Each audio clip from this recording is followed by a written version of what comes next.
La decisión de la Corte Constitucional de dar vía libre al mecanismo de fast track, es decir, el mecanismo abreviado para implementar en el Congreso los acuerdos con las FARC. Hacemos contacto con el ex viceministro Rafael Nieto, un constitucionalista.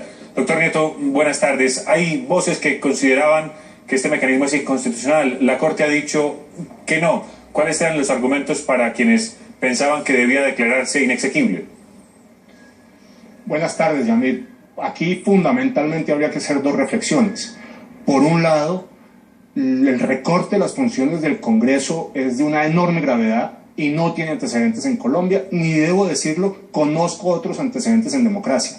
Aquí el Congreso quedó eunuco, no va a cumplir ninguna función, va a ser firmón, nada más que eso. Aquí hay claramente una sustitución de la Constitución, porque el Congreso en adelante solamente va a poder estudiar lo que le proponga el presidente de la República, solamente eso y nada más. No va a poder estudiar nada distinto sino hasta que salga del estudio de lo que le proponga el presidente. No va a poder decir sí o no aparte de los artículos de los proyectos de ley de reforma constitucional que le proponga el gobierno, sino que tiene que votar sí o no a todo.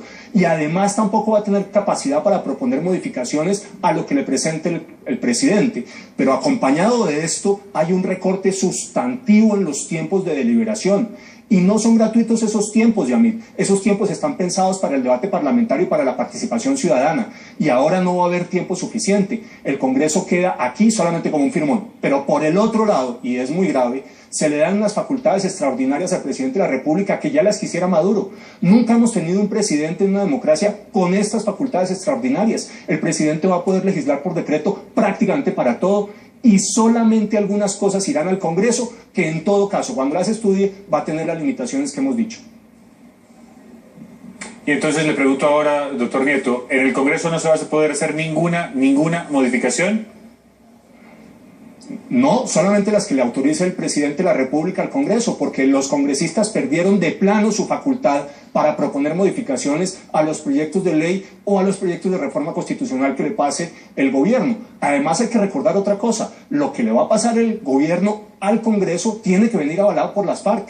Aquí tenemos un poder inmenso que nunca habíamos tenido en cabeza de las FARC y del gobierno, y una restricción sustantiva de las facultades del Congreso. Eso no es propio de una democracia. La Corte delega en el Congreso esas funciones, entonces, ¿quién hace control? Si estamos supuestamente en un sistema en el que hay equilibrio de poderes, ¿quién hace control de las facultades del presidente? Pues eso parece lo que se perdió, el sistema de frenos y contrapesos, que es fundamental en una democracia, Yamir. Porque no se trata solamente de que el Congreso no va a poder hacer prácticamente nada en relación con lo que le proponga el gobierno, sino que además tenemos una Corte Constitucional que avala exactamente ese recorte de funciones. Y además que termina aceptando que se pase por encima del resultado del plebiscito del 2 de octubre, porque hay que recordar que estas facultades para el presidente y este recorte de competencias para el Congreso estaban sujetos a que hubiese una refrendación popular de los acuerdos, y uno no puede sostener de ninguna manera que el Congreso hace una refrendación popular, y que este Congreso, que había perdido el plebiscito, porque hay que recordar que el 85% del Congreso estaba con el sí y perdió, va a reflejar adecuadamente la voluntad popular en relación con el proceso de paz y con los acuerdos firmados con las FARC. Eso no corresponde a la realidad. Aquí lo que estamos teniendo es un Congreso que reemplaza la voluntad de la mayoría y una Corte que avala todo esto que estamos señalando.